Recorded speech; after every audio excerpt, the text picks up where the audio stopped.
ನಮಸ್ಕಾರ. ಈ ಅಡಿಕೆ ಕೃಷಿ ಅನುಭವ ಬಗ್ಗೆ ನಾನು 4 ಮಾತಾಡ್ತಾ ಇದ್ದೆ. ಈಗ ಇದು ಎರಡನೆಯ ವಿಡಿಯೋ. ಮೊದಲನೇ ವಿಡಿಯೋದಲ್ಲಿ ಸಸಿ ತಯಾರು ಮಾಡಿಕೊಳ್ಳೋದ್ರ ಬಗ್ಗೆ ನಾನು ವಿಚಾರಗಳನ್ನು ಹೇಳಿದೆ. ಈಗ ಭೂಮಿ ತಯಾರು ಮಾಡೋದ್ರ ಬಗ್ಗೆ ಒಂದಷ್ಟು ಮಾತಾಡೋಣ. ಮೊದಲು ಅಡಿಕೆ ಬೆಳೆ ನಾವು ಮಾಡಬೇಕು ಅನ್ನೋ ವಿಚಾರ ನಮ್ಮ ತಲೆಗೆ ಬಂದರೆ, ಮೊದಲು ನಾವು ಪ್ರಥಮವಾಗಿ ಯೋಚನೆ ಮಾಡಬೇಕಾಗಿರೋದು ನಮ್ಮ ಭೂಮಿ ಎಂಥದ್ದು ಮತ್ತು ನಮಗೆ ನೀರಿನ ಸವಲತ್ತು ಚೆನ್ನಾಗಿದೆಯೇ. ಇವೆರಡು ಬಹಳ ಮುಖ್ಯವಾದ ಪ್ರಶ್ನೆ. ಅಡಿಕೆ ಬೆಳೆ ಕೆಂಪು ನೆಲ, ಕಪ್ಪು ನೆಲ ಮತ್ತು ಮಸಾರೆ ನೆಲ, ಈ 3 ನೆಲಕ್ಕೂ ಚೆನ್ನಾಗಿ ಬರುತ್ತೆ. ಬೇರೆ ನೆಲಕ್ಕೂ ಕೂಡ ಹಚ್ತಾರೆ, ಆದರೆ ಪ್ರಿಫರೇಬ್ಲಿ ಕೆಂಪು ನೆಲಕ್ಕೆ, ಕಪ್ಪು ನೆಲಕ್ಕೆ ಮತ್ತು ಮಸಾರೆ ನೆಲಕ್ಕೆ ಚೆನ್ನಾಗಿ ಬರುತ್ತೆ ಇದು. ಆಮೇಲೆ ಇಲ್ಲಿ ನಾವು ಮುಖ್ಯವಾಗಿ ಯೋಚನೆ ಮಾಡಬೇಕಾಗಿರೋದು ವಾಟರ್ ಸೋರ್ಸ್ ಬಗ್ಗೆ. ನಮ್ಮ ಹೊಲದಲ್ಲಿ ಬೋರ್ ನಾವು ಕೊರೆಸಿದ್ರೆ ನಮ್ಗೆ ಎಷ್ಟು ಇಂಚ್ ನೀರು ಸಿಗುತ್ತೆ, ಆಮೇಲೆ ಆ ನೀರಿನ ಸವಲತ್ತು ಶಾಶ್ವತವೇ ಅಥವಾ ಬಹಳ ಟೆಂಪರರಿ, ತಾತ್ಕಾಲಿಕ. ಕೆಲವೊಮ್ಮೆ ಬೋರ್ಗಳು ನೀರು ಬೀಳ್ತವೆ, ಆದರೆ ಶಾರ್ಟ್ಲಿ ಹೋಗ್ಬಿಡ್ತಾವೆ. ಹಾಗಾಗಬಾರ್ದು.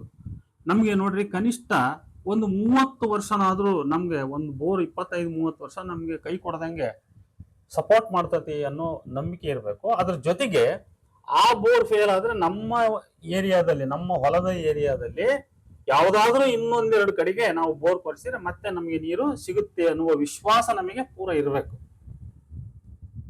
ಕನಿಷ್ಠ ಒಂದು ಬೋರ್ವೆಲ್ ನಾವೇನು ಕೊರೆಸ್ತಿದ್ವಿ, ಕೊಳವೆ ಬಾವಿ, 2.5 ಇಂಚಿನಿಂದ 3 ಇಂಚ್ ನೀರು ನಮಗೆ ಲಭ್ಯ ಆಗಬೇಕು. ನಮಗೆ ಅದಕ್ಕಿಂತ ಬಹಳ ಕಡಿಮೆ ನೀರಿದೆ ಅಂದ್ರೆ ನಾವು ಅಡಿಕೆ ಬೆಳೆ ಮಾಡ್ತಕ್ಕಂಥದ್ದು ಅಷ್ಟೊಂದು ಒಳ್ಳೆಯದಲ್ಲ, ಅದು ಅಪಾಯಕಾರಿ. ಅದು ಯಾವ ಟೈಮ್ನ ಬೇಕಾದ್ರೂ ಬೋರ್ ಕೈ ಕೊಡ್ತಂದ್ರೆ ಅಡಿಕೆ ಬೆಳೆ ನಾವು 1 ತಿಂಗಳು ಕೂಡ ನಾವು ಉಳಿಸ್ಕೊಳಕ್ಕಾಗಲ್ಲ. ಅದನ್ನ ನೀರು ಹೋಯ್ತಂದ್ರೆ 1 ತಿಂಗಳು ನೀರಿಲ್ಲದೆ ಹೋದ್ರೆ ಅಡಿಕೆ ತೋಟ ಹೊರಟೋಗ್ಬಿಡುತ್ತೆ.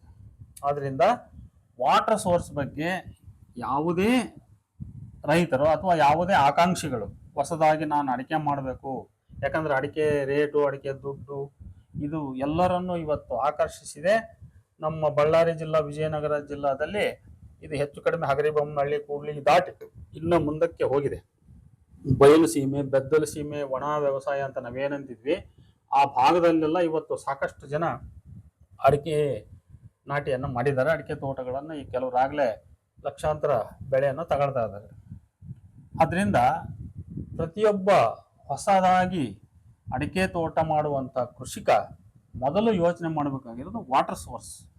ಪಕ್ಕಕ್ಕೆ ಹೊಳೆ ಹರಿತಾ ಇದೆ ಅಂದರೆ ಭಾಳ ಒಳ್ಳೆಯದು, ಅಥವಾ ಹಳ್ಳ ಇದೆ, ನಮಗೆ ವಾಟರ್ ಸೋರ್ಸ್ ಚೆನ್ನಾಗಿ ಬರುತ್ತೆ, ಒಂದಲ್ಲ ಒಂದು ಕಡೆ ಬೋರ್ ಇದೆ ಅಂದ್ರೆ ತೊಂದರೆ ಇಲ್ಲ, ಇಂಥವ್ರು ಮಾಡ್ಬೋದು. ಇಲ್ಲದೆ ಹೋದರೆ ತಾತ್ಕಾಲಿಕವಾದ ಅಲ್ಪ ನೀರನ್ನು ನಂಬಿ ದಯಮಾಡಿ ಯಾರೂ ಅಡಿಕೆ ತೋಟ ಮಾಡಲಿಕ್ಕೆ ಆತುರರಾಗಿ ಹೋಗ್ಬೇಡ್ರಿ. ಇನ್ನೊಬ್ಬರ ಮೇಲೆ ಪೈಪೋಟಿ ಅಂತಲೋ ಅಥವಾ ಆಸೆ ಅಂತಲೋ ಈ ಥರದ ಹೋಗ್ಬೇಡ್ರಿ. ಅದು ಏನಾಗುತ್ತೆ, ಕೆಲವೊಮ್ಮೆ ಈಗ ಸದ್ಯ ನೀರಿದ್ದು ಮುಂದೆ ಅಡಿಕೆ ಒಂದು 15 ವರ್ಷಕ್ಕೆ ಬೆಳೆದಾಗ ಅವಾಗ ನೀರು ಹೋಯ್ತಂದ್ರೆ ಒಳ್ಳೆ ಕೈಗೆ ಬಂದ ಮಗ ಕೈ ಬಿಟ್ಟು ಹೋದ ಅನ್ನಂಗೆ ಅಷ್ಟು ದುಃಖ ಆಗುತ್ತದು. ಅದರಿಂದ ಸುಮ್ಮನೆ ಆ ಪರಿಶ್ರಮ ಮಾಡ್ತಕ್ಕಂಥದ್ದನ್ನು ಮೊದಲೇ ನಾವು ಕೈ ಬಿಟ್ಬಿಡೋದು.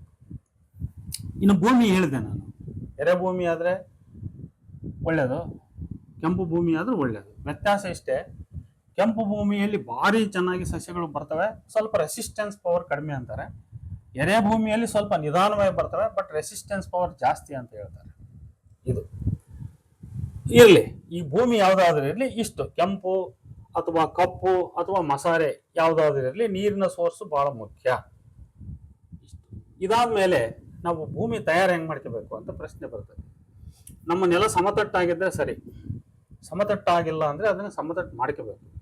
ಎಲ್ಲಾದರೂ ತೀರ ತಗ್ಗು ಉಬ್ಬು ಇದ್ದರೆ ಅದನ್ನು ಲೆವೆಲ್ ಮಾಡಿಸ್ಕೋಬೇಕು. ಇದು ಒಂದನೇದು.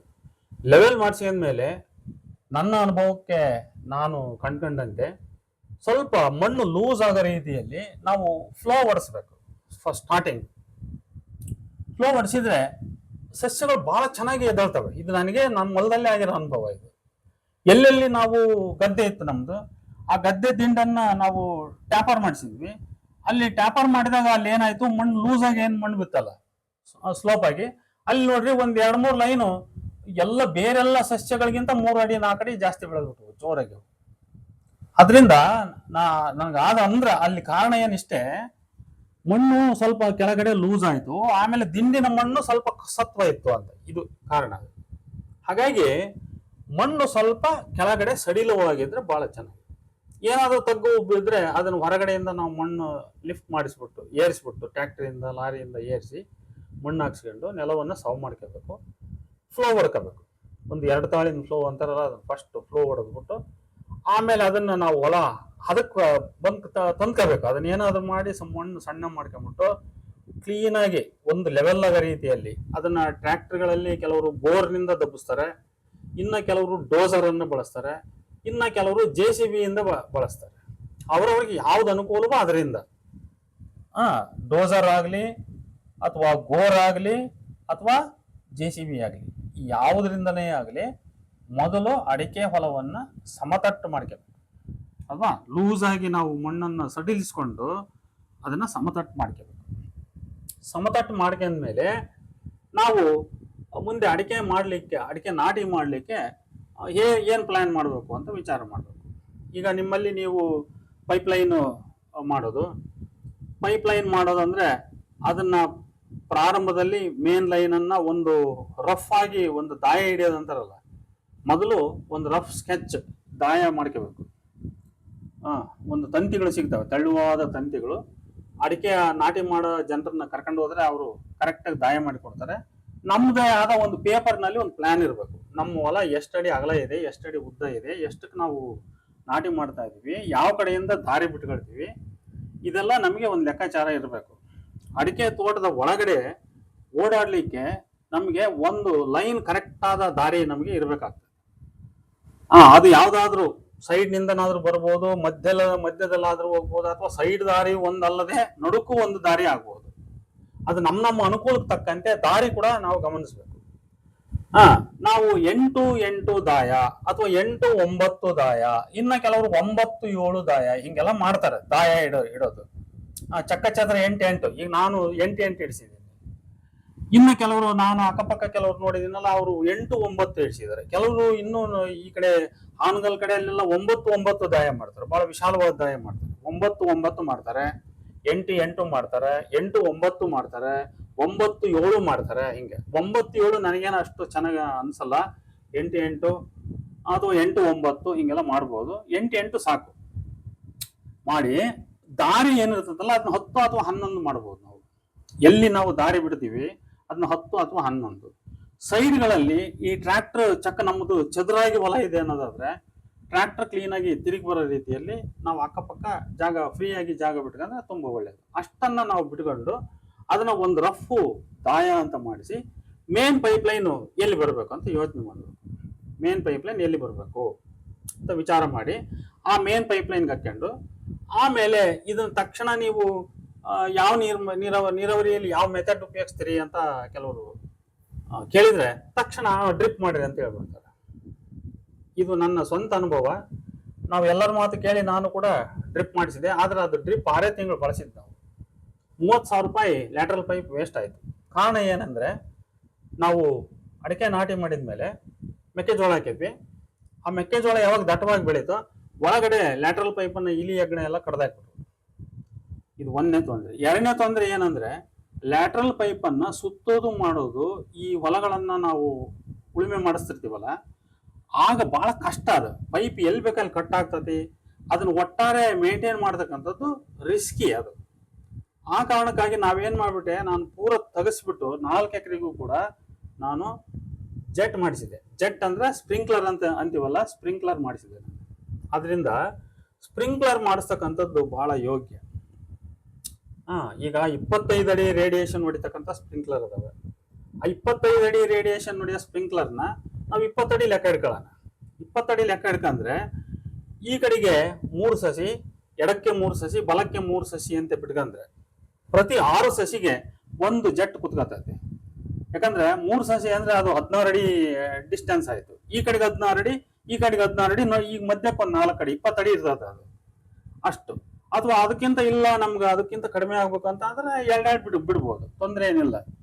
ನೀರಿನ ಪ್ರಮಾಣ ಜಾಸ್ತಿ ಆಗ್ತದೆ ಅಷ್ಟೇ. ಅದು 3 ಬಿಡ್ಬೋದು, 2 ಬಿಡ್ಬೋದು. ಹೆಚ್ಚು ನೀರು ಬಿಟ್ಟಾಗ ಅದು ಒಂದ್ಕೊಂದು ಗ್ಯಾಪ್ ಫಿಲಪ್ ಅದೇ ಆಗ್ತದ. ಆದ್ರಿಂದ ಎಡಕ್ಕೆ 3 ಬಲಕ್ಕೆ 3ರಂತೆ 25 ಅಡಿ ರೇಡಿಯೇಷನ್ ಪಡಿತಕ್ಕಂಥ ಜೆಟ್ ಅನ್ನ ನಾವು ಅಥವಾ ಸ್ಪ್ರಿಂಕ್ಲರ್ ಅನ್ನು ಕುಂದ್ರಿಸೋದಾದ್ರೆ ಎಡಕ್ಕೆ 3 ಬಲಕ್ಕೆ 3 ಬಿಟ್ಟು ಸೆಂಟ್ರಿಗೆ ಮಧ್ಯಕ್ಕೆ ಆ ಜೆಟ್ಟಿನ ಪೈಪನ್ನ 1/4 ಇಂಚ್ ಪೈಪ್ ಆದ್ರೆ ಸಾಕು. ಈ ಉದಾಹರಣೆ ಮೇನ್ ಪೈಪು 3 ಇಂಚ್ ಪೈಪ್ ಬಂದಿದೆ ಅಂತ ತಿಳ್ಕೊಳ್ಳಿ. ಆ 3 ಇಂಚ್ ಪೈಪ್ ನಿಂದ 1/4 ರೆಡ್ಯೂಸರ್ ಕಾಲರ್ ಹಾಕಿ ಎಡಕ್ಕೆ ಬಲಕ್ಕೆ 1/4 ಇಂಚಿನಿಂದ ಪೈಪ್ ತಕೊಂಡು ಅದನ್ನ ನಾನು ಆಗ್ಲೇ ಹೇಳಿದಂತೆ 6 ಸಸಿಗೆ 1 ಜೆಟ್ನಂತೆ ಅಥವಾ 4 ಸಸಿಗೆ 1 ಜೆಟ್ನಂತೆ. ನಿಮಗೆ 6 ಸಸಿ ದೂರ ಆಯ್ತು, ನಮಗೆ ನೀರು ಜಾಸ್ತಿ ಕವರಪ್ ಆಗ್ಬೇಕು ಅನ್ನೋದಾದ್ರೆ 4ಕ್ಕೆ ಮಾಡ್ಕೋಬಹುದು. ಅದು ನಿಮ್ಮ ಇಷ್ಟ. ಅಷ್ಟಕ್ಕೆ ಒಂದರಂತೆ ಜೆಟ್ ಪೈಪ್ ಲೈನ್ 1/4 ಎಬ್ಬಿಸಿ 3/4 ಇಂಚು ಅದಕ್ಕೆ 1/4 ಕ್ಯಾಪ್, ಥ್ರೆಡ್ ಕ್ಯಾಪ್ ಬರ್ತವೆ, ಥ್ರೆಡ್ ಕ್ಯಾಪ್ ಅದೆಲ್ಲ ಕೊಡ್ತಾರೆ ಅವ್ರು. ಜೆಟ್ ಮಾಡೋದೆಲ್ಲ ಐಟಮ್ ಎಲ್ಲ ಬರ್ಕೊಡ್ತಾರೆ. ಆ 3/4 ಇಂಚು ಜೆಟ್ ಅನ್ನು ಮಾಡಿದ್ರೆ ಸುತ್ತ ಅದು 20 ಅಡಿ ಅಂತೂ ಆರಾಮಾಗಿ 25 ಅಡಿ ಇರ್ತತಿ. ನೀರ್ ಪ್ರೆಷರ್ ಚೆನ್ನಾಗಿದ್ರೆ 25 ಅಡಿ ಕವರ್ ಮಾಡ್ತದೆ. ಇಲ್ಲಿ ಜೆಟ್ ಮಾಡಿಸೋದು, ಡ್ರಿಪ್ ಮಾಡಿಸೋದ್ರ ಬಗ್ಗೆ, ಹಾಸ್ ನೀರಿನ ಬಗ್ಗೆ ಒಂದಷ್ಟು ಕ್ಲಿಯರ್ ಆದ ಮಾಹಿತಿಯನ್ನ ನಾನು ಹೇಳಲಿಕ್ಕೆ ಬಯಸ್ತೇನೆ. ಮೊದಲನೇದಾಗಿ, ನಮಗೆ ನೀರಿನ ಸಮೃದ್ಧಿ ಚೆನ್ನಾಗಿದೆ ಅಂದ್ರೆ, ನಮ್ಮದು ಒಂದು ಬೋರ್ವೆಲ್ ಇದೆ, 3 ಇಂಚ್ ನೀರು ಚೆನ್ನಾಗಿ ಹೊಡಿತೈತಿ ಅಥವಾ 4 ಇಂಚ್ ಚೆನ್ನಾಗಿ ಹೊಡಿತೈತಿ ಅನ್ನೋದಿದ್ರೆ ಜೆಟ್ ಅಥವಾ ಸ್ಪ್ರಿಂಕ್ಲರ್ ಬೆಟರ್. ಈ ಡ್ರಿಪ್ಪಿನ ಸವಾಸವೇ ಬೇಡ. ಯಾಕಂದ್ರೆ ಅದು ಬಹಳ ದೊಡ್ಡ ರಿಸ್ಕ್. ಮೈಕ್ರೋ ಟ್ಯೂಬ್ ಮೇಂಟೈನ್ ಮಾಡೋದಿರ್ಬೋದು, ಆ ಪೈಪ್ ಅಗಲೆಲ್ಲ ಸುತ್ತಿ ಅದನ್ನ ಹರಡೋದಿರ್ಬೋದು, ಇವೆಲ್ಲ ತೊಂದರೆ ಕೆಲಸ. ಅದರಿಂದ ಈ ಡ್ರಿಪ್ಗಿಂತ ಜೆಟ್ ನಾನು ಪ್ರಿಫರ್ ಮಾಡ್ತೀನಿ. ಅಥವಾ ಹಾಸ್ ನೀರು, ನಾವಂಗ ಹಾಸ್ ನೀರು ಬಿಡ್ತೀವಲ್ಲ, ಓಲ್ಡ್ ನೀರು ಅಂತ ಅಂತೀವಲ್ಲ, ಹಾಸ್ ನೀರು ಬಿಟ್ಕೊಂಡು ನಾವು ಮೇಂಟೈನ್ ಮಾಡ್ಬೋದು. ಆದ್ರಿಂದ ನೀರಿನ ಸಮೃದ್ಧಿ ಚೆನ್ನಾಗಿದ್ರೆ ಜೆಟ್ಟರ ನೀವು ಮಾಡ್ರಿ, ಹಾಸ್ ನೀರಾರ ಮಾಡ್ರಿ. ಮತ್ತೆ ಇಲ್ಲ ನಮ್ಮಲ್ಲಿ ಬಹಳ ಸ್ವಲ್ಪ ಪ್ರಮಾಣ ಇದೆ ಅಂತ ಅನ್ನೋದಾದ್ರೆ, ಸ್ವಲ್ಪ ಪ್ರಮಾಣ ಇದ್ರೆ ಅಡಿಕೆ ಮಾಡದೆ ಸರಿಯಲ್ಲ. ಮೊದಲನೇದಾಗಿ ಇದ್ರ ಮೇಲೆ ನಾವು ಮಾಡಿಬಿಟ್ಟಿದೀವಿ ಅಂದ್ರೆ ಅನಿವಾರ್ಯ ಡ್ರಿಪ್ ಮಾಡ್ಬೇಕಾಗ್ತದೆ. ಡ್ರಿಪ್ ಆದ್ರೆ ಹನಿ ನೀರಾವರಿ ಆದ್ರೆ ಸ್ವಲ್ಪ ನೀರಿನಲ್ಲಿ ಎಲ್ಲ ಕಡೆ ಅದನ್ನ ನಾವು ಮೇಂಟೈನ್ ಮಾಡ್ಲಿಕ್ಕೆ ಸಾಧ್ಯ ಇದೆ. ಇಷ್ಟು ವಿಚಾರ ಇದೆ. ಹಾಗಾಗಿ ನಾವು ಡ್ರಿಪ್ ಅಥವಾ ಜೆಟ್ ಲೈನ್ಗೆ ಕರೆಕ್ಟಾಗಿ ದಾಯವನ್ನ ಒಂದು ರಫ್ ಸ್ಕೆಚ್ ಮಾಡಿಸಿ, ಮೊದಲಿಗೆ ಮೇನ್ ಪೈಪ್ ಲೈನ್ ಎಲ್ಲಿ ಬರ್ತದೋ ಅಲ್ಲಿಗೆ ಮೇನ್ ಪೈಪ್ ಲೈನ್ ಹಾಕ್ಸಿ, ಆಮೇಲೆ ನಾವು ಸಸಿಯನ್ನು ನಾಟಿ ಮಾಡೋಕೆ ವಿಚಾರ ಮಾಡಬೇಕು. ಸಸಿ ನಾಟಿ ಮಾಡೋದ್ರಲ್ಲಿ ಹೆಂಗೆ ಅಂತ ಚಂಗುಣಿ ಅಂತಾರೆ. ಏನ್ ಚಂಗುಣಿ ಅಂದ್ರೆ ಏನು ಟ್ರ್ಯಾಕ್ಟರ್ ಮತ್ತು ಅಥವಾ ಡಿಗ್ಗರ್ ಪಗ್ಗರ್ ಏನು ಮಾಡ್ಸಂಗಿಲ್ಲ. ದಾಯ ಇಡಿಸೋದು, ನೀರು ಬಿಡೋದು, ಸ್ವಲ್ಪ ಅದೊಂದಿಷ್ಟು ಒಗರಸಿ ಇದ್ದಾಗ ಸಸಿ ನಾಟಿ ಮಾಡೋದನ್ನ ಕರ್ಸಿದ್ರೆ ಅವರಲ್ಲಿ ಒಂದು ಆರೆ ಇರ್ತೈತಿ, ಒಂದ್ ಕಡೆಗೆ ಸ್ವಲ್ಪ ಅಗಲ ಬಾಯಿ ಇರ್ತೈತಿ. ಅಗಲ ಬಾಯಿಂದ ಅವರು ಒಂದಷ್ಟು ಎಷ್ಟು ಅಂದ್ರೆ 1/4 ಅಡಿಯಷ್ಟು ಪಕೆಟ್ ಮುಳುಗೋವಷ್ಟು ತೋಡ್ತಾ ಸಸಿಗಳನ್ನ ಇಟ್ಕೊಂತ ಹೋಗ್ತಾರೆ. ಇದು ಒಂದ್ ಮೆಥಡ್, ಇದು ಚಂಬುಣಿ ಅಂತ. ಇಲ್ಲಿ ಯಾವುದೇ ಗೊಬ್ಬರ ಗೂಡು ಯಾವ್ದು ಹಾಕ್ಲಿಲ್ಲ. ಇದು ಒಂದು. ಇನ್ನು ಎರಡನೇದು ಇನ್ನೊಂದು ಮೆಥಡ್ ಯಾವ್ದು ಅಂದ್ರೆ ಡಿಗ್ಗರ್. ಅವ್ರೇನ್ ಮಾಡ್ತಾರೆ, ಕೆಲವರು ಡಿಗ್ಗರ್ ಇಂದ ಎಲ್ಲ ಗುಂಡಿಗಳು ತೋಡಿಸ್ತಾ ಹೋಗ್ತಾರೆ. ಹೆಚ್ಚು ಕಮ್ಮಿ ಒಂದ್ ಅಡಿಯಷ್ಟು ಡಿಗ್ಗರ್ ಅಲ್ಲೇ ಗುಂಡಿ ತೋಡಿಸ್ತಾ ಹೋಗ್ತಾರೆ, ಅಥವಾ ಇನ್ನು 1.5 ಅಡಿಯನ್ನು ತೋಡಿಸ್ತಾರೆ. ಒಂದು. ಎರಡನೇದು ಏನ್ ಮಾಡ್ತಾರೆ ಅಂದ್ರೆ ಕೆಂಪು ಮಣ್ಣು ಅದ್ರ ಜೊತೆಗೆ ಗೊಬ್ಬರ, ಅದನ್ನ ಎರಡನ್ನೂ ಒಟ್ಟಿಗೆ ಸೇರಿಸಿ JCB ಇಂದ ಮಿಕ್ಸ್ ಮಾಡಿಸ್ಬಿಡೋದು. ಅದನ್ನ ಬಕೆಟ್ ನಿಂದ ತಿರುವಾಕ್ಸೋದು ಅಂತೀವಲ್ಲ ನಾವು, ಮಿಕ್ಸ್ ಮಾಡಿಸ್ಬಿಡೋದು. ಮಿಕ್ಸ್ ಮಾಡಿಸಿ ಆ ಗೊಬ್ಬರ ಮಿಶ್ರಿತವಾಗಿರ್ತಕ್ಕಂಥ ಮಣ್ಣನ್ನ ಈ ಡಿಗ್ಗರ್ ಗುಂಡಿಗಳು ಏನಿರ್ತಾವಲ್ಲ, ಡಿಗ್ಗರ್ ಗುಂಡಿಗಳಿಗೆ ತುಂಬಿಸ್ತಾ ಹೋಗೋದು ಫಸ್ಟ್.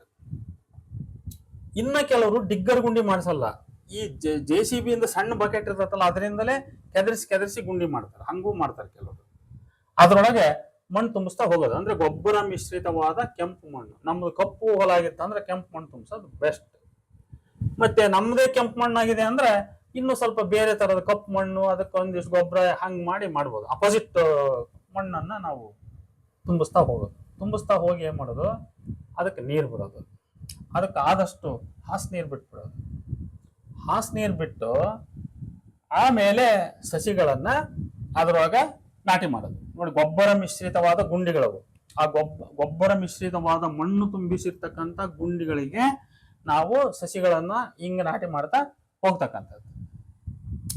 ಇದಾದ್ಮೇಲೆ ನಾವು ಡ್ರಿಪ್ ಅಥವಾ ಜೆಟ್ ಲೈನ್ ಅನ್ನ ಹಾಕ್ಸ್ಬೇಕು. ಅದು ಪರ್ಫೆಕ್ಟ್ ಆಗಿ ಕರೆಕ್ಟ್ ಆಗಿ ಸಸಿ ಬಡ್ಡಿಗೆ ಎಲ್ಲಿಗೆ ಕುಂದಿಸಿ ಕರೆಕ್ಟ್ ಅಂತ ಹಾಕ್ತಾರೆ. ಅದು ಲೈನ್ ಮಾಡ್ತಕ್ಕಂಥವ್ರಿಗೆ ಪೈಪ್ ಲೈನ್ ಮಾಡ್ತಕ್ಕಂಥ ಕೆಲಸ ಮಾಡ್ತಾರಲ್ಲ ಅವ್ರಿಗೆ ತುಂಬಾ ಅನುಕೂಲ ಆಗುತ್ತೆ. ಆಮೇಲೆ ನಮ್ಮ ಸಸಿಗಳು ಎಲ್ಲಿ ವ್ಯತ್ಯಾಸ ಏನಾಗಲ್ಲ. ಅದರಿಂದ ಮೊದಲಿಗೆ ಸಸಿಯನ್ನ ಕುಂದಿರಿಸಿ, ಯಾಕಂದ್ರೆ ಮೊದಲು ರಫ್ ದಾಯ ಇಡಿಸ್ಬಿಟ್ಟು ದಾಯ ಮಾರ್ಕಿಂಗ್ ಮಾಡಿ ಮೇನ್ ಪೈಪ್ ಲೈನ್ ಹಾಕೊಂಡಿರ್ತೀವಿ. ಮೇನ್ ಪೈಪ್ ಲೈನ್ ಹಾಕೊಂಡು ದಾಯ ಮಾಡಿಸ್ತೀವಿ. ದಾಯ ಮಾಡಿಸಿದ ಮೇಲೆ ಗುಂಡಿ ತೋಡಿಸಿ ಮಣ್ಣು ತುಂಬಿಸಿ ಸಸಿ ಹಚ್ತೀವಿ ಅಲ್ವಾ. ಸಸಿ ಹಚ್ಚಿದ ಮೇಲೆ ನಾವೇನ್ ಮಾಡಬೇಕು, ಡ್ರಿಪ್ ಅಥವಾ ಸ್ಪ್ರಿಂಕ್ಲರ್ ಲೈನ್ ಮಾಡಿಸುವ ಪ್ರಯತ್ನ ಮಾಡಬೇಕು. ಈ ಸ್ಪ್ರಿಂಕ್ಲರ್ ಡ್ರಿಪ್ ಮಾಡುವಾಗ, ಡ್ರಿಪ್ ಅಂದ್ರೆ ಅದ್ರ ಬಡ್ಡಿಗೆ ಮಾಡ್ಕೊಂತ ಹೋಗ್ತಾರೆ. ಅದನ್ನ ಮೇಲೇನೆ ಪೈಪ್ ಇಳಿಯೋದು ಒಂದು ಮೆಥಡ್ ಇದೆ, ಇನ್ನೊಂದು ನೆಲದಾಗ ಹಾಕೋದು ಇನ್ನೊಂದು ಮೆಥಡ್ ಇದೆ. ನೆಲದಾಗ ಹಾಕೋದು ಅಷ್ಟೊಂದು ರಿಸ್ಕ್ ಅಲ್ಲ, ಮೇಲ್ ಹಾಕ್ತಕ್ಕಂಥದ್ದು ಬಹಳ ರಿಸ್ಕ್ ಅದು. ಇನ್ನು ಜಟ್ಟಿನ ವಿಚಾರ ಅಥವಾ ಸ್ಪ್ರಿಂಕ್ಲರ್ ವಿಚಾರ ಏನಂದ್ರೆ, ಕೆಲವರು ಆ ಸ್ಪ್ರಿಂಕ್ಲರ್ ಲೈನ್ ಬಂದ ಕಡೆ ಟ್ರ್ಯಾಕ್ಟರ್ ಓಡಾಡಲ್ಲ ಅಂತ ಹೇಳ್ಬಿಟ್ಟು ಸಸಿ ಪಕ್ಕ ಒಂದ್ ಅಡಿ ಬಿಟ್ಟು ಅಲ್ಲಿನೇ ಸ್ಪ್ರಿಂಕ್ಲರ್ ಪೈಪ್ ಹಾಕ್ಸ್ಬಿಡ್ತಾರೆ. ಇದು ತಪ್ಪು, ಇದು ಸರಿಯಾದಲ್ಲ ಕ್ರಮ. ಯಾಕಪ್ಪ ಅಂದ್ರೆ ಅಡಿಕೆ ಸಸಿ ಅದು ಬೆಳೆದು ಗರಿಯನ್ನ ಹರಡಿಕೊಂಡಾಗ ಆ ಸ್ಪ್ರಿಂಕ್ಲರ್ ಏನ್ ಹೊಡಿತಲ್ಲ ಸುತ್ತ ಹೊಡಿಲಿಕ್ಕೆ ಗರಿಗಳು ಅಡ್ಡ ಆಗ್ತವೆ. ಅದು ಸರಿಯಾದಲ್ಲ. ಆದ್ರಿಂದ ಆದಷ್ಟು ಈ ಜೆಟ್ ಲೈನು ಸೆಂಟ್ರಿಗೆ ಬರೋ ರೀತಿಯಲ್ಲಿ ನಾವು ಮಾಡ್ತಾ ಹೋಗ್ಬೇಕು. ಒಂದ್ ಲೈನ್ ಟ್ರ್ಯಾಕ್ಟರ್ ಹೊಡೆಯಕ್ ಆಗಲ್ಲ, ಅದು ನಿಜ. ಅಡ್ಡಡ್ಡ ಒಂದ್ ಲೈನ್ ಹೆಂಗ್ ಹಾಕಿದ್ವಿ ಆ ಲೈನ್ ಟ್ರ್ಯಾಕ್ಟರ್ ಹೊಡೆಯಕ್ ಬರಲ್ಲ. ಅದ್ರ ಬಗ್ಗೆ ನಾವು ತಲೆ ಕೆಡಿಸ್ಕೊಳ್ಳೋ ಅವಶ್ಯಕತೆ ಇಲ್ಲ. ಹಾಗೆ ನಾವು ಮಾಡಿಸಿ ಮಾಡಬೇಕು. ಆಮೇಲೆ ಹೊಲಕ್ಕೆ ಶಕ್ತಿ ಮಾಡೋದು ಹೆಂಗೆ ಅಂತ ಇದೊಂದು ಪ್ರಶ್ನೆ. ಯಾವ ತರ ಅನುಭವಸ್ಥರು ಅಂದ್ರೆ, ನಾನು ಹೊಳಲ್ಕೆರೆ ಆ ಭಾಗದಲ್ಲಿ ನಾನು ಸಸಿಗಳು ತರಕ್ ಹೋದಾಗ ಇದ್ರ ಬಗ್ಗೆ ಅವ್ರ ಹತ್ರ ಚರ್ಚೆ ಮಾಡಿ ಅವರು ಹೇಳಿದ ವಿಚಾರಗಳು ಏನಂದ್ರೆ, ಯಾವ ಕಾರಣಕ್ಕೂ ಅಡಿಕೆ ಬೆಳೆಗೆ 3 ವರ್ಷದ ಒಳಗೆ ಹೆಚ್ಚು ಶಕ್ತಿ ಮಾಡಬಾರದು. ಯಾಕೆ ಮಾಡಬಾರದು ಅಂದ್ರೆ, ಅದು ಸತ್ವ ಜಾಸ್ತಿ ಆದಷ್ಟು ದೊಡ್ಡ ದೊಡ್ಡ ಗಣ್ಣಿಟ್ಟು ಮೇಲೆ ಹೋಗ್ಬಿಡ್ತೈತಿ. ಆ ಕಾರಣಕ್ಕೆ ಮಾಡಬಾರದು. ಆದಷ್ಟು ನೀವು ಸ್ವಲ್ಪ ಸಸಿ ಬಿಳುಪು ಕಂಡ್ರೂ ಪರವಾಗಿಲ್ಲ, 3 ವರ್ಷದೊಳಗೆ ಹೆಚ್ಚು ಕಸುವು ಮಾಡ್ಲಿಕ್ಕೆ ಹೋಗ್ಬೇಡ್ರಿ ಅಂತ ಅವ್ರು ಹೇಳಿದ್ರು. ನಾನು ಸುಮಾರು 1.5 ವರ್ಷ 2 ವರ್ಷ ತನಕ ನಾನೇನು ಗೊಬ್ಬರ ಕೊಡಕ್ ಹೋಗ್ಲಿಲ್ಲ. ಆಮೇಲೆ ಕೊಟ್ಟೆ. ನಾನು 1.5 ವರ್ಷದ ಮೇಲೆ ನಾನು ಗೊಬ್ಬರ ಕೊಟ್ಟೆ. ಯಾಕೆ ಕೊಟ್ಟೆ ಅಂದ್ರೆ, ನಮ್ದು ಗದ್ದೆ ಮಾಡಿರ್ತಕ್ಕಂಥ ಹೊಲ ಅದು. ಅದ್ರೊಳಗೆ ಎಲ್ಲಿ ಎರೆಹುಳು ಇರಲಿಲ್ಲ. ಅದೆಲ್ಲ ನೆಲಗಳು 30-40 ವರ್ಷದಿಂದ ನೀರು ಕುಡಿದು ಅವು ಸಪ್ಪೆ ಆಗಿಬಿಟ್ಟಿದ್ವು. ಇದು ನಮ್ಮ ಸಸಿ ಹೇಳಲ್ಲ ಅಂತ ಹೇಳಿ ನನಗೆ ಅನಿಸ್ತು. ಅವಾಗ ನಾನೇನ್ ಮಾಡಿದೆ, ಅದಕ್ಕೆ ಒಂದೊಂದು ಪುಟ್ಟಿ ಗೊಬ್ಬರ, ಒಂದೊಂದು ಬಡ್ಡಿಗೆ ಒಂದೊಂದು ಪುಟ್ಟಿ ಗೊಬ್ಬರ ಬೀಳೋ ರೀತಿ ಗೊಬ್ಬರ ಹಾಕ್ಸಿದೆ. ನಮ್ದು ಕಪ್ಪು ಎರೆಹೊಲ, ಆದ್ರಿಂದ ನಾನೇನ್ ಮಾಡಿಸಿದೆ, 2 ದೊಡ್ಡ 10 ವೀಲರ್ ಮಣ್ಣು ಕೆಡಿಸಿ ಒಂದೊಂದು ಬಡ್ಡಿಗೆ ಒಂದೊಂದು ಪುಟ್ಟಿ ಮಣ್ಣು ಬಿತ್ತದು. ಮೊದಲು ಗೊಬ್ಬರ ಹಾಕ್ಸಿದ್ವಿ. ಆ ಗೊಬ್ಬರದ ಮೇಲೆ ಕೆಂಪು ಮಣ್ಣನ್ನ ನಾವು ಹಾಕ್ಸಿದ್ವಿ. ಹಂಗೆ ಹಾಕ್ಸಿದಕ್ಕೆ ಸಸಿಗಳು ಬಹಳ ಚೆನ್ನಾಗಿ ಆಮೇಲೆ ಬೆಳೆದ್ವು. ಮತ್ತೆ ತಿರ್ಗಾ ನಾವು ಮತ್ತೊಂದು ಸಾರಿ ಈಗ ಗೊಬ್ಬರವನ್ನ ಕೊಡಿಸಿದೀವಿ. ಈಗ ನೆಕ್ಸ್ಟ್ 2027 ತನಕ ಗೊಬ್ಬರ ಕೊಡ್ಸಲ್ಲ. ಇಲ್ಲಿ ನಾನು ಬಹಳ ಸ್ಪಷ್ಟವಾಗಿ ಹೇಳ್ತಕ್ಕಂಥದ್ದು ಏನಂದ್ರೆ, ಕೆಲವು ನೆಲಗಳು ಬಹಳ ಸತ್ವ ಇರ್ತಾವ, ಅವು ತಾವೇ ತಾಕತ್ತಿರ್ತಾವೆ. ತಾಕತ್ತು ಸ್ವತಃ ನೆಲಕ್ಕೆ ತಾಕತ್ತಿದೆ ಅಂದ್ರೆ ನಾವು ಹೆಚ್ಚು ಕಸು ಮಾಡೋದು ಒಳ್ಳೇದಲ್ಲ. ಎಲ್ಲಿವರೆಗೆ? 3 ವರ್ಷದವರೆಗೆ. ಯಾಕೆ ಅಂದ್ರೆ ಅದು ಒಂದು ಕಿರುಗಣ್ಣಿಗೆ ಇಟ್ಕೋಬೇಕಂತ, ಗಣ್ಣು ಚಿಕ್ಕದಾಗಿ ಇಟ್ಕೋಬೇಕು ಅಂತ. ನಾವು ಜಾಸ್ತಿ ಸತ್ವ ಮಾಡಿದ್ರೆ ಏನಾಗ್ತತಿ, ನೆಲ ಕಸು ಮೊದಲೇ ಇರ್ತದೆ, ಚೆನ್ನಾಗಿರ್ತೈತಿ. ನಾವು ಹೆಚ್ಚು ಕಸು ಮಾಡಿಬಿಟ್ರೆ ಅದು ಮರ ಮೇಲೆ ಹೋಗ್ಬಿಡ್ತೈತಿ. ಆಮೇಲೆ ಕೆಲವೊಮ್ಮೆ ಬಡ್ಡಿಯಲ್ಲಿ ಸಿಡಿ ಬರೋ ಚಾನ್ಸ್ ಕೂಡ ಇರ್ತೈತಿ ಅಂತ. ಆದ್ರಿಂದ ನಮ್ಮ ನೆಲಗುಣ ಕಸು ಚೆನ್ನಾಗಿದೆ ಅಂದ್ರೆ ಮಾಡಬಾರ್ದು. ಸಪ್ಪೆ ಇದ್ರೆ ಮಾತ್ರ ನಾವು ಕಸು ಮಾಡ್ಬೇಕು. ನಮ್ಮ ನೆಲ ನೋಡ್ಕೊಂಡು ನಾವು ಕಸು ಮಾಡೋದ್ರ ಬಗ್ಗೆ ಇದು ಮಾಡ್ಬೇಕು. ಆಮೇಲೆ ಇನ್ನು ಕೆಲವರು ಇವೆಲ್ಲ ನಾವು ಎಂಥದ್ದು ಈ ಸಾವಯವ ಕೃಷಿಗೆ ಅಡ್ವರ್ಟೈಸ್ ಮಾಡ್ತಾರೆ. ಅವ್ರು ಬಂದು ಇಂಥ ಗೊಬ್ಬರ ಇಡ್ರಿ, ಮೀನಿನ ಗೊಬ್ಬರ ಇಡ್ರಿ, ಕೋಳಿ ಗೊಬ್ಬರ ಇಡ್ರಿ, ಆಮೇಲೆ ಇನ್ನು ಎಂಥದ್ದು ಡಾಕ್ಟರ್ ಸಾಯಿಲ್ ಅಂತೆ, ಆ ಡಾಕ್ಟರ್ ಸಾಯಿಲ್ ಇಡ್ರಿ, ಆಮೇಲೆ ಜೀವಾಮೃತ ಅಂತೆ ಅದು ತಯಾರು ಮಾಡ್ರಿ, ಇಂಥವೆಲ್ಲ. ಆಮೇಲೆ ಬೇವಿನ ಎಣ್ಣೆ ಇಡ್ರಿ, ಆಮೇಲೆ ಬತ್ತಿ ಅಂತ ಹೊಂಗೆ ಬೀಜ ಬರ್ತದಲ್ಲ ಅದರದ್ದು ಇಡ್ರಿ. ಇಂಥವೆಲ್ಲ ಅನೇಕ ಹೊಸಬರಿಗಂತೂ ಸಾಕಷ್ಟು ತಲೆ ಕೆಡಿಸುವ ಮೀಡಿಯಾಗಳು ಉಂಟು, ಜನಗಳು ಕೂಡ ಉಂಟು. ನಾನಂತೂ ವೈಯಕ್ತಿಕ ಯಾರ ಬಗ್ಗೆ ತಲೆ ಕೆಡಿಸ್ಕೊಂಡಿಲ್ಲ. ನಾನು ನೇರವಾಗಿ ಸಗಣಿ ಗೊಬ್ಬರ ಹಾಕ್ಸಿದ್ದೀನಿ, ಮಣ್ಣು ಹಾಕ್ಸಿದ್ದೀನಿ, ಅಷ್ಟೇ ಸಾಕು.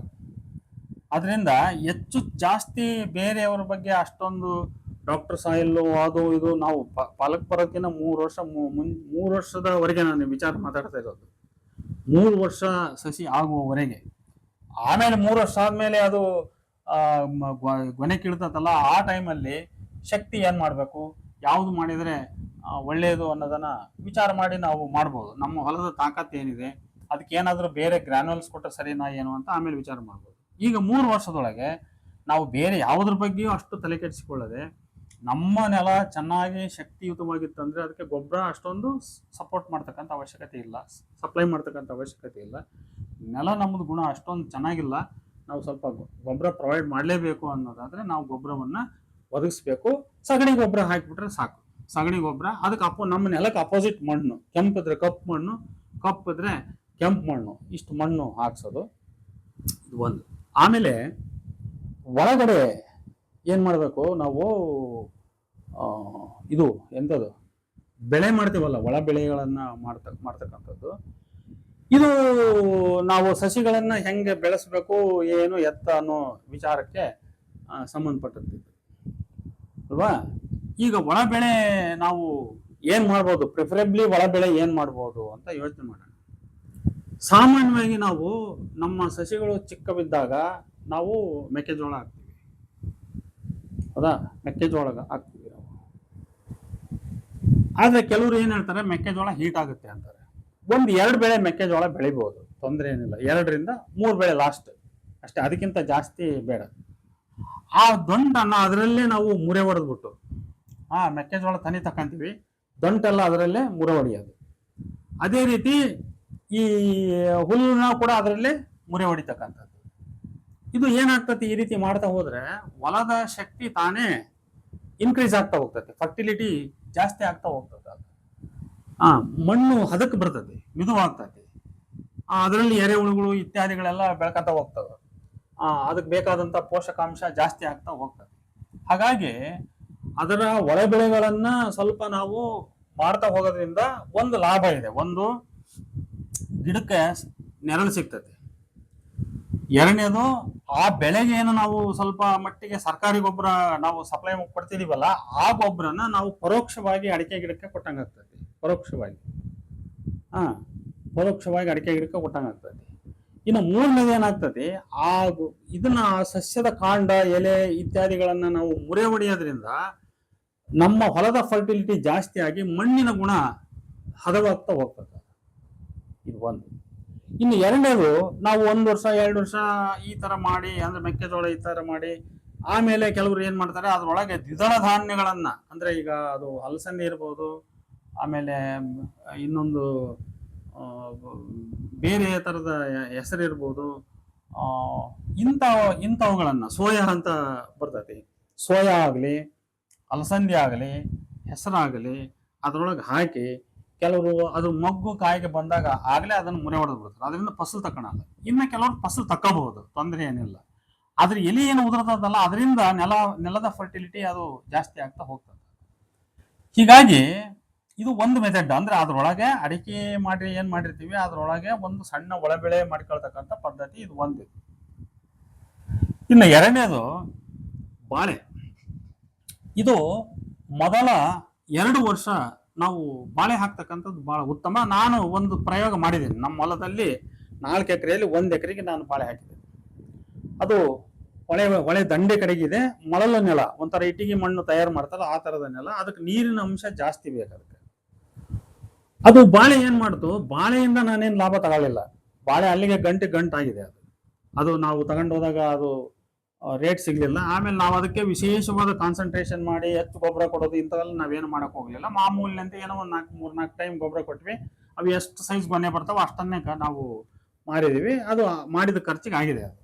ಬಟ್ ನಮ್ಗೆ ಅದರಿಂದ ಆಗಿರೋ ಅಡ್ವಾಂಟೇಜ್ ಏನಂದ್ರೆ, ಅಡಿಕೆ ಸಸಿಗಳು ಅದ್ರೊಳಗೆ ಬಹಳ ಚೆನ್ನಾಗಿ ಬಂದಿದ್ದಾವೆ ಬಾಳೆಯೊಳಗೆ. ಆದ್ರೆ ಬಾಳೆನ 2 ವರ್ಷದ ನಂತರ ಮುಂದೆ ಬಿಡಬಾರ್ದು, ಅದನ್ನ ಅಷ್ಟೇ ತೆಗಿಸ್ಬಿಡ್ಬೇಕು ಅದನ್ನ. ಈಗ ನಾನು ಶಾರ್ಟ್ಲಿ ಇಷ್ಟರಲ್ಲೇ ತೆಗಸೋನಿದ್ದೇನೆ ನಾನು, ಇದೊಂದು ಬಿಸಿಲು ಹೋಗ್ಲಿ ಅಂತ.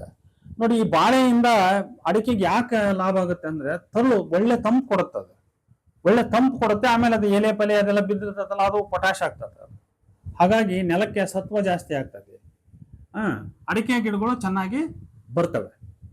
ಆದ್ರಿಂದ ನಾವು ಬಾಳೆ ಮಾಡಬಹುದು, ಸ್ವಲ್ಪ ಮೆಕ್ಕೆಜೋಳ ಬೆಳ್ಕೋಬಹುದು. ಇಲ್ಲ ದ್ವಿದಳ ಧಾನ್ಯಗಳನ್ನ ಬೆಳಕಬಹುದು, ಇಲ್ಲ ಮುರೆ ಹೊಡಿಬಹುದು. ಯಾವ್ದಾದ್ರೂ ನಮ್ಮ ಅನುಕೂಲಕ್ಕೆ ತಕ್ಕಂತೆ ಯಾವ್ದಾದ್ರೂ ನಾವು ಮಾಡ್ಬೋದು. ಮೊದಲು 2 ವರ್ಷ ಸಸ್ಯಗಳಿಗೆ ಸ್ವಲ್ಪ ನೆರಳದ ರೀತಿಯಲ್ಲಿ, ಬಿಸಿಲಿನ ತಾಪಮಾನ ಜಾಸ್ತಿ ಇದ್ದಾಗ ಅದಕ್ಕೆ ತಂಪದ ರೀತಿಯಲ್ಲಿ ಬಾಳೆ ಹಾಕೊಂಡ್ಬಿಟ್ರೆ ಚೆನ್ನಾಗೆ 2 ವರ್ಷ ಆದ್ಮೇಲೆ ಬಾಳೆನ ನಾವು ತೆಗಿಸ್ಬಿಡ್ಬೋದು. ಇಷ್ಟು. ಇದಾದ್ಮೇಲೆ ಇನ್ನು ಒಂದಿಷ್ಟು ರೋಗ ರುಜಿನಿಯ ಬಗ್ಗೆ ಒಂದಷ್ಟು ನಾವು ಇಲ್ಲಿ ಮಾತಾಡ್ಬೋದು. ಏನು ಅಡಿಕೆಗೆ ಏನು ರೋಗ ಬರೋದೇ ಇಲ್ವೇ? ಬರುತ್ತೆ. ನುಸಿ ರೋಗ ಅಂತ ಬರುತ್ತೆ, ಕೆಂಪು ಚಿಟಗು ಅಂತ ಹೇಳಿ ಮೈಟ್ಸ್ ಅಂತ ಕರೀತಾರೆ ಅದಕ್ಕೆ.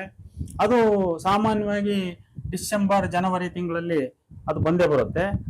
ವರ್ಷಕ್ಕೆ ನಾವು 1 ಸರಿ ಸ್ಪ್ರೇ ಮಾಡಿದ್ರೆ ಸಾಕು. 2 ಸರಿ ಮಾಡಿದ್ದು ಬಹಳ ಅಪರೂಪ. ನಾವು 2 ಸರಿ ಮಾಡಿಲ್ಲ. ಏನು ಅಕಸ್ಮಾತ್ ಅಂತ ಪ್ರಾಬ್ಲಮ್ ಕಂಡ್ರೆ 2 ಸರಿ ಮಾಡ್ಬೋದು. ನಾವು ಮಾಡಿರೋದು ಇಲ್ಲಿವರೆಗೂ 1 ಸರಿನೇ, ವರ್ಷಕ್ಕೆ 1 ಸರಿ. ಈ 3 ವರ್ಷ 3 ಸರಿ ಮಾಡಿದೀವಿ ನಾವು. ಆದ್ರಿಂದ ಆ ಮೈಟ್ಸ್ ಬಂದಾಗ ಅದ್ರ ಫೋಟೋ ತಕೊಂಡು ಯಾವ್ದಾದ್ರು ಒಂದು ಔಷಧಿ ಅಂಗಡಿಗೆ ಹೋಗಿ ನೋಡ್ರಿ, ಇಂಥದೊಂದು ಸಸ್ಯ ನಮ್ದು ಅಡಿಕೆ ಸಸಿ ಹಿಂಗಿದಾವೆ, ಕೆಲವು ಕಡೆ ಹಿಂಗೆ ಒಣಗದಂಗೆ ಗರಿ ಕೆಂಪು ಚಿಟುಕು ಇದೆಲ್ಲ ಇದೆ ಅಂತ ಹೇಳಿದ್ರೆ ಅವ್ರು ಅದಕ್ಕೆ ತಕ್ಕಂತ ಔಷಧಿಗಳನ್ನು ಕೊಡ್ತಾರೆ. ಅದನ್ನ ನಾವು ಹ್ಯಾಂಡ್ ಸ್ಪ್ರೇ ಆದ್ರೂ ಮಾಡ್ಬೋದು, ಅಥವಾ ನಮ್ಮಲ್ಲಿ ಪೆಟ್ರೋಲ್ ಪಂಪ್ ಇದೆ ಅಂದ್ರೆ ಪೆಟ್ರೋಲ್ ಪಂಪ್ ಸ್ಪ್ರೇ ಬೇಕಾದ್ರೂ ಮಾಡ್ಬೋದು. ಅಷ್ಟು 1 ವರ್ಷದಲ್ಲಿ ದೊಡ್ಡ ರಿಸ್ಕ್ ಏನಿರಲ್ಲ. ಅದು 1 ಸರಿ ಸ್ಪ್ರೇ ಮಾಡಿಬಿಟ್ರೆ ಅದು ಕೆಂಪು ಚಿಟುಕು ಮತ್ತೆ ಇತ್ಯಾದಿ ಹೊರಟೋಗುತ್ತೆ. ಕೊಳೆ ರೋಗ ಮಾತ್ರ ಕೆಲವೊಮ್ಮೆ ಅದನ್ನ ಅವಾಯ್ಡ್ ಮಾಡೋಕ್ಕಾಗಲ್ಲ. ಕೊಳೆ ರೋಗ ಬಂದಾಗ ಸಸಿ ಹೋಗ್ಬಿಡ್ತೈತೆ. ಅಲ್ಲಿಗೆ ಮತ್ತೆ ನಾವು ಬೇರೆ ಸಸಿಯನ್ನ ನಾವು ಪ್ಲಾಂಟ್ ಮಾಡ್ಬೇಕಾಗ್ತದೆ. ಇಷ್ಟು ನಾವು ಮಾಡ್ತಾ ಹೋದ್ರೆ 3 ವರ್ಷದಲ್ಲಿ ಅಡಿಕೆ ಗಿಡಗಳು ಬಹಳ ಚೆನ್ನಾಗಿ ಬರ್ತವೆ. ನಮ್ಮದು 1-2 ಎಕರೆ ಸುಮಾರು 12 ಅಡಿ ಅವರೇಜ್ ಅಲ್ಲಿ ತನಕ ಬೆಳೆದವೆ. 8 ಅಡಿ ಅಂತೂ 8ರಿಂದ 10 ಅಡಿ ಕಾಮನ್ ಅದಾವೆ. ಅವು ನಾವು ಯಾವುದೇ ಈ ರೀತಿ ಡಿಗ್ಗರ್ ಮಾಡಿರ್ಲಿಲ್ಲ, ಅಥವಾ ಇನ್ನೊಂದು ಟ್ರ್ಯಾಕ್ಟರ್ ಗುಂಡಿ ಅಥವಾ ಗೊಬ್ಬರಕ್ಕೆ ತುಂಬಿಸೋದು ಯಾವುದು ಮಾಡಿರ್ಲಿಲ್ಲ. ನಾವು ಹಂಗೆ ಸಿಂಪಲ್ ಆಗಿ ಚಂಗುಣಿ ಅಂತ ಹಚ್ಚಿದ್ವಿ, ಆಮೇಲೆ ಹೊಲಕ್ಕೆ ನಾವು ಶಕ್ತಿ ಮಾಡ್ತಾ ಹೋದ್ವಿ. ಆಯ್ತಾ?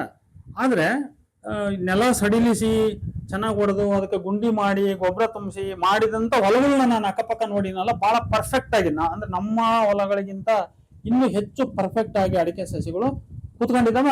ಅವು ಚೆನ್ನಾಗಿ ಬೆಳೀತಾ ಇದಾವೆ. ಆದ್ರಿಂದ ಅದನ್ನು ನೋಡಿರೋ ಕಾರಣಕ್ಕಾಗಿ ನಾನು ಪ್ರಿಫೇರ್ ಮಾಡಿದ್ದು. ಯಾಕೆಂದ್ರೆ ನಮ್ಮ ಹೊಲವನ್ನು ಹದ ಮಾಡುವಾಗ ಅದನ್ನ ಲೆವೆಲ್ ಮಾಡಿಸಿ, ಸ್ವಲ್ಪ ಸಡಿಲಾಗಂಗೆ ಹೊಡಿಸಿ, ಅದಕ್ಕೆ ಡಿಗ್ಗರ್ ಗುಂಡಿ ಮಾಡಿಸಿ, ಅದಕ್ಕೆ ಗೊಬ್ಬರ ಮಣ್ಣು ತುಂಬಿಸಿ, ಈ ರೀತಿ ಸಸಿ ನೆಟ್ರೆ ಸಸಿಗಳು ಬಹಳ ಪರ್ಫೆಕ್ಟ್ ಆಗಿ ಕೂತ್ಕೊಳ್ತವೆ. ಮಧ್ಯಕ್ಕೆ ಒಂದ್ಸಾರಿ ಔಷಧಿ ಅದು ಇದು ಸ್ವಲ್ಪ ಸ್ಪ್ರೇ ಮಾಡ್ಕೊಂಡು ನೋಡ್ಕೊಂತ ಇದ್ರೆ ಸಾಕು. ಅದಕ್ಕೆ ಹೆಚ್ಚು ದೊಡ್ಡ ನೀರು ಬೇಕಾಗಿಲ್ಲ, ಆದ್ರೆ ನೀರು ಇಲ್ದಂಗೆ ಇರಬಾರ್ದು ಅದು. ಬೇಸಿಗೆನಲ್ಲಿ ಮಾತ್ರ 3ರಿಂದ 4 ತಿಂಗಳು ನಾವು ಹೆಚ್ಚು, ವಾರಕ್ಕೆ 10 ದಿವಸಕ್ಕೆ ಒಂದ್ಸರಿ ನೀರು ಕೊಡಲೇಬೇಕಾದ ಪ್ರಸಂಗ ಬರ್ತದೆ. ಹಿಂಗೆ ಕೊಟ್ರೆ ಅಡಿಕೆ ಫಸಲು ನಾವು ಚೆನ್ನಾಗಿ ಮಾಡ್ತಾ ಹೋಗ್ಬೋದು. ಅದು ಸಾಮಾನ್ಯವಾಗಿ 4ನೇ ವರ್ಷ ಮೀರಿದ ನಂತರ ಅದು ಹುಸಿ ಹೊಡಿಲಿಕ್ಕೆ, ಅಂದ್ರೆ ಈ ಹೊಂಬಾಳೆ ಅಂತೀವಲ್ಲ ನಾವು, ಹುಸಿ ಹೊಂಬಾಳೆ ಹೊಡಿಲಿಕ್ಕೆ ಪ್ರಾರಂಭವಾಗ್ತದೆ ಅಂತ ಹೇಳ್ತಾರೆ. ನಮ್ದು ಈಗ 3ನೇ ವರ್ಷದಲ್ಲಿ ಒಂದ್ಸಾರಿ ಒಂದೇ ಒಂದು ಹುಸಿ ಕಾಣ್ತೋ, ಆಮೇಲೆ ಮುಂದೆ ಎಲ್ಲಿ ಕಂಡಿಲ್ಲ. ಈಗ ಮೊನ್ನೆ ಏಪ್ರಿಲ್ 9ನೇ ತಾರೀಕಿಗೆ 3 ವರ್ಷ ಆಗಿದೆ. ಇನ್ನು ನೆಕ್ಸ್ಟ್ ಮುಂದೆ ಅದು ಮುಂದಿನ ವರ್ಷಕ್ಕೆ ಹೆಚ್ಚು ಹುಸಿ ಆಗ್ಬೋದು. ಸಾಮಾನ್ಯವಾಗಿ ಅವರೇಜ್ ಅಬ್ಸರ್ವೇಷನ್ ಎಲ್ಲಾ ರೈತರ ಒಂದು ಸಾಮಾನ್ಯ ಅನುಭವ ಏನಂದ್ರೆ 6 ವರ್ಷದೊಳಗೆ ಅಡಿಕೆ ಬರಲ್ಲ. 4ರಿಂದ 5ನೇ ವರ್ಷದಲ್ಲಿ ಹುಸಿ ಹೊಡಿಲಿಕ್ಕೆ ಶುರುವಾಗ್ತದೆ. ಸ್ವಲ್ಪ 5ನೇ ವರ್ಷದಲ್ಲಿ ಸ್ವಲ್ಪ ಫಸಲು ಸಿಗ್ಬೋದು. 6ನೇ ವರ್ಷಕ್ಕೆ ಇನ್ನೊಂದು ಸ್ವಲ್ಪ ಜಾಸ್ತಿ ಸಿಗ್ತಾ ಹೋಗ್ತದೆ. ಪೂರ್ಣ 100% ಅಡಿಕೆ ಫಸಲು ಕುಂದಿರ್ತಕ್ಕಂಥದ್ದು 7ರಿಂದ 8ನೇ ವರ್ಷ. 7ರಿಂದ 8ನೇ ವರ್ಷ. ಅದರಿಂದ ಅದನ್ನ ಅಡಿಕೆ ಫಸಲನ್ನ ನಾವು ಕಾಣಕಂದ್ರೆ ಮಿನಿಮಮ್ 7 ವರ್ಷ ಅಂತ ಕಾಯಲೇಬೇಕಾಗ್ತದೆ. 7 ವರ್ಷ ಕಾಯಲೇಬೇಕು. ಅದಕ್ಕೆ ಇನ್ವೆಸ್ಟ್ ಮಾಡ್ತಾ ಹೋಗ್ಲೇಬೇಕು. ಅದು ಒಂದು ರೀತಿಯ ದುಬಾರಿ ಕಮರ್ಷಿಯಲ್ ಬೆಳೆ, ಅದರ ದುಬಾರಿ ಖರ್ಚಿನ ಬೆಳೆ. ಸಾಮಾನ್ಯವಾಗಿ ಎಲ್ಲರೂ ನಾವು ಇನ್ವೆಸ್ಟ್ ಮಾಡೋಕ್ಕಾಗಲ್ಲ ಅನ್ನೋರು ಮಾಡೋಕ್ಕಾಗದೇ ಇರ್ತಕ್ಕಂಥ ಒಂದು ಬೆಳೆ. ಇದನ್ನು ನಾವು ಮಾಡಬಹುದು, ಆದರೆ ನಮ್ಮ ನೀರು ಹೊಲದ ಅನುಕೂಲ ನೋಡ್ಕೊಂಡು ಮಾಡಬೇಕು. ಇಷ್ಟು ನನ್ನ ಅನುಭವವನ್ನು ಹೇಳ್ತಾ ನಾನು ಈ ವಿಡಿಯೋ ಮುಕ್ತಾಯಗೊಳಿಸ್ತಾ ಇದ್ದೇನೆ. ನಮಸ್ಕಾರ.